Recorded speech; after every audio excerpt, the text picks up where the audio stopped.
Johnny Warrior, Senior Instructor here at Thunderbird Outdoor Adventures, and I'd like to welcome you. I know it's been a while since we've been online. I need to remind you that we do this as a voluntary thing. We don't make any income off of this, and myself and the other instructors have other things that carry us in life, and we do this as we can. The other instructors have been knee-deep in trying to make sure they're providing for their families during the seasons, but we're starting to get some time, and you're going to start seeing us produce a little bit more material for you here on this channel. I'm starting this. This is one series that I'm going to go ahead and take the lead on, and we're going to talk about survivability and some basic bushcraft concepts, and I'm going to leave a little bit more of the EDC and a little bit more tactical stuff over on the other instructors at the moment. So I currently reside over in the Philippines. As you can see, yes, I live in a rice field. What I'd like to discuss to you today is pretty much a little bit on theory and philosophy and survivability. Let's talk about first kind of the science behind it. And if you're not aware of it, there's a rule out there called the rule of threes. This is something that we kind of go by as we, as instructors, start to build concepts and get you guys understanding the importance and priorities in survival situations, or just in, trying to be able to thrive in a self-reliant situation. It's 3 minutes without air. I mean, usually we're not really concerned about that unless we're in like a waterborne environment. Then it's 3 hours of exposure time, extreme exposure time, that could be through heat or cold. 3 days without water, and that's a norm that can also be reduced or lengthened depending upon environment and the extremes. And there's 3 weeks without food. Again, that also is a norm. If you're in an extreme cold environment, obviously you are going to have a higher caloric intake requirement in order to keep core temperature. That's going to make an impact on that too. So this is just like a standard rule. That way we can get you kind of focused on where our priorities are.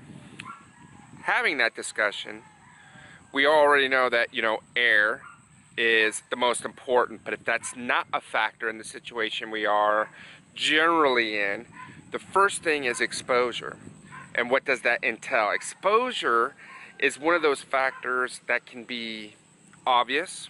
For instance, if you are in a winterized situation where you're in extreme cold, you're not prepared for, you're driving along, car breaks down in the middle of nowhere, you've stayed, you're gonna have to go ahead and venture out to self-rescue, and you are putting yourself into an exposure risk. There are factors involved with that. What are the priorities set forth in that? And that's kind of where I'd like to take this conversation and setting in that right there in exposure.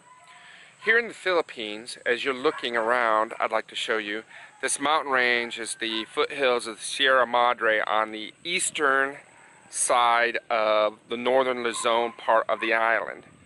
Now, this is a unique situation because I'm in a valley. This is December. Yesterday it was 84 degrees Fahrenheit. Today we're sitting at about 72. So we have an extreme of 11. Yesterday was sunny, blue skies. Today is cloudy, and it's raining, and it's even drizzling right now. One of the things that we hear in what we would consider a normalized situation, to where, exposure's not, you would not think exposure in cold or hypothermia being a huge risk, is if you're up here in the Sierra Madres. Yesterday, you're sitting there at the high 70s, low 80s, hiking along, and then you get into a torrential downpour on this side of the mountain ranges. What happens is all this tropical moisture comes off the east coast and collects up into these hills. These mountain upthrusts, these thermal inclines, the warm water, the warm air captures with the colder mountain air, causing these storms to come, and you get extremes from morning to day, or morning to afternoon. Well, the rain that comes out here is actually a really cold rain.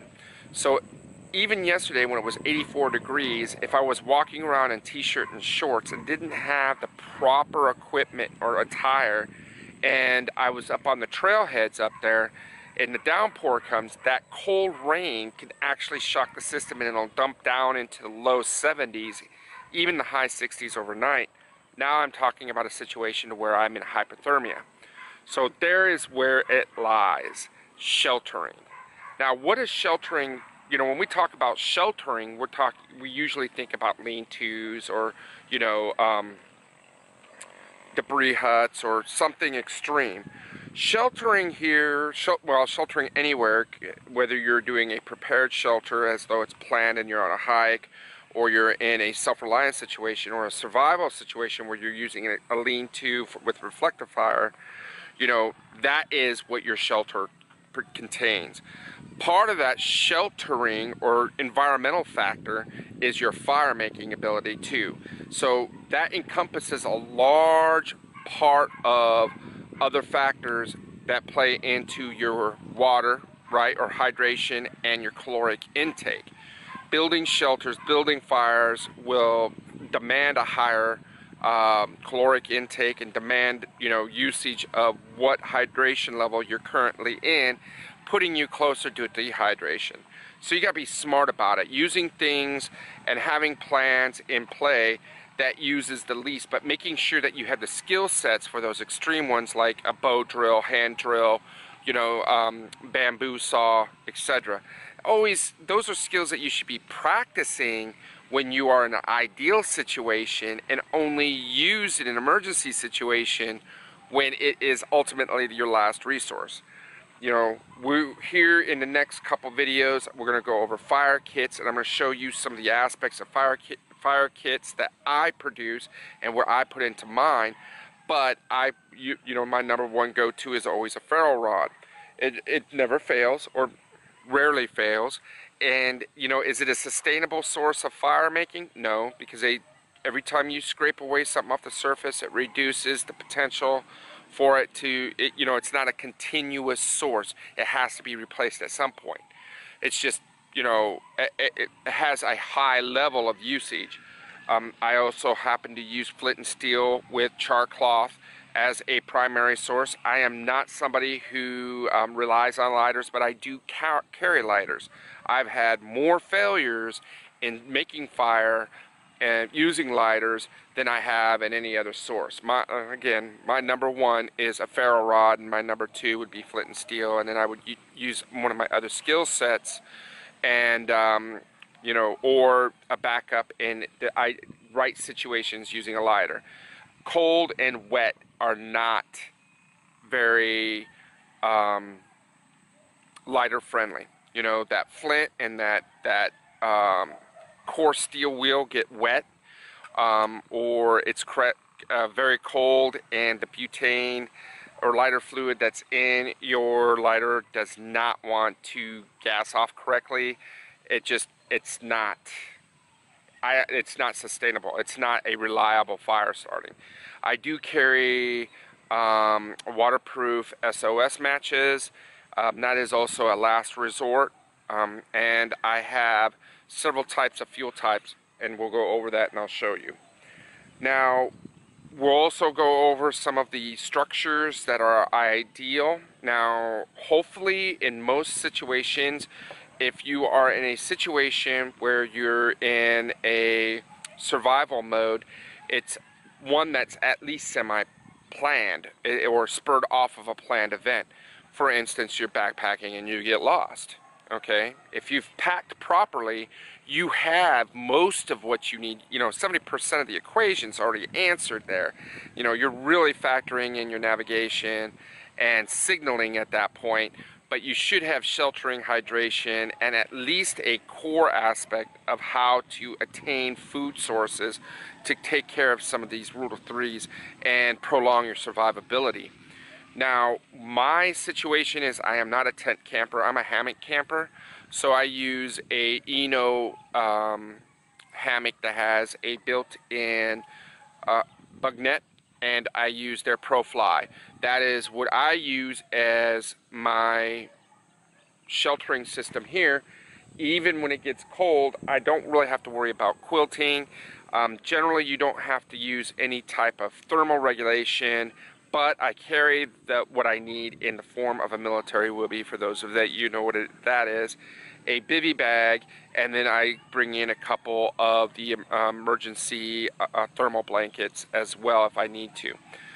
You know, the cons on that is if it gets real cold, and it does get cold here, you know, there's hard freezes that occurs up in the Cordilleras over on the west side. Those mountains over there are a lot higher than the Sierra Madres, and they're less subjective to the tropical moistures and heat off the Pacific as the Sierra Madres are. So there you're going to have to go ahead and have plans for, you know, thermal fires and reflective fires, etc. You're not going to do that with a hammock. You know, your material is going to pretty much shrivel up the minute it's exposed to heat, so you're going to have to readapt and change things over. That's why I bring a lot of emergency blankets, etc., so that I can go onto the ground with my bivy and use a lean-to and reflective fire. Those are other things that we're going to go into practice and we're going to show you. But I want to spur the conversation and get you thinking outside of the box that, look, when you're watching these channels and you're talking to us and we're giving you this education, my way is not the only way. You know, the other instructors out there that you see on YouTube give you a way, but it's not the only way. The best decision that you can make is ensure that you're getting a good foundation of training and understanding the science and the mechanics behind survivability and survival bushcraft in general. What is the difference between survival and bushcraft? When we talk about survival, we're really talking about that 72-hour scenario where, you know, you're hiking, you're lost, and, you know, you're looking to stay alive for 72 hours in order to get, you know, rescued or whatever. Bushcraft is a little different because most people are putting themselves into the situation to where they're using a maximized skill set with minimal tools or minimal, you know, just the basic foundation or basic kit going out into the wilderness in order to prove self-reliance. It's a lost art, it is. You know, people are interested in it but don't want to practice it to the level of mastering it, so those that are true masters of it are dwindling out, and that's kind of sad. Bushcraft is more of a way of life and a lifestyle. You know, when I camp, that's how I do it. I don't use big log cabin tents or RVs or anything like that. I'm pretty much out in the wilderness and I use bushcraft. I bring probably around 25 to 30 pounds, including my water, is what I have. I pack it in a 40-liter bag, and that's including, you know, my wet weather and cold weather gear that I put in there. I go very light, and my food sources, if I'm gone for 5 days, I probably have maybe 2.5 to 3 days worth of food because I'm going to forage and try to pick something up along the planned path. Water, I'll bring 1 full camelback, and you know, I'll hopefully have planned water sources. I'm making sure I'm putting myself out for success as much as I can, and I will, you know, filter my water as I go so I can reduce my weight. So a lot of the tools that I use, you know, are my fire starting kit, my water purification kit, my shelter kit, and, you know, the 2 knives that I bring.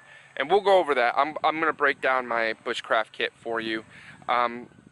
Although I use a lot of primitive skills, a lot of times I use modern equipment in the primitive manner. For instance, my flint and steel kit, I do possess one of those ESEE steels. That's because it also has a bearing block on it so that I can use it on a hand drill. So I have 1 piece of my hand drill with me at all times. It also has a great 90-degree edge to where you can just shave off great material off of dried wood for tender. I can make a great tender bundle with it, and you can also skin with it. I've actually used it in order to flesh hide, and it works real well. You don't have to use use your blade on everything. So I try to, you know, mix and match modern material in a primitive manner, and I find that my sustainability and my kit goes a lot further. It's something to think about. You know, there's purists that go primitive and primitive only, you know, and I totally respect that, but I'm out there for preserving a skill set. And you know, I'm older, and as I have issues relative to mobility, I need to make things a little bit easier for myself, but I don't want to give up the fact that I want to continue to teach and master these skills more in depth. So I'm hoping that this series will give you the basis for basically a Bushcraft 101 and increase your survivability. In fact, that's probably what we're going to do, is we're going to call this series Survivability 101 and move forward into the next level of actually talking about and building examples of sheltering. Now, the next video that I'm going to put out, I'm going to go over my fire kit, all right, and my sheltering kit, and then we will hopefully be up into the outskirts of Baguio, where I'm going to be able to produce a lean-to shelter for you, and maybe even a debris shelter and a couple other options for sheltering. We'll see how that works out. Alright guys, it's starting to downpour a little bit. I'm going to cut this one out. I hope that you guys find this of value. I'll continue trying to put some up regularly. I'm also going to be talking to you guys on some live streams.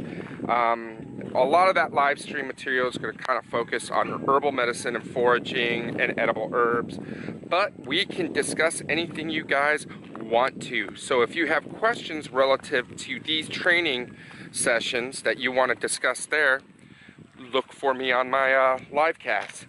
Alright guys, until next time, I'm Johnny Warrior. Peace out.